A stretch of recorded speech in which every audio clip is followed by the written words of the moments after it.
Today, we'll be focusing on advanced brain encoding techniques to optimize performance on the track. Our goal is to enhance cognitive functions such as reaction time, decision-making, and stress management.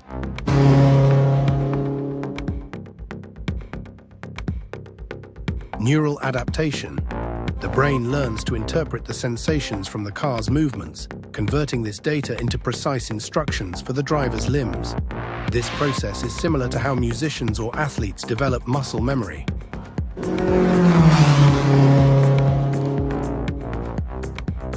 With this advanced brain, my reaction times are lightning fast. I can process track data in real time, making split-second decisions effortlessly. My lap times have never been better, and the future of racing is here.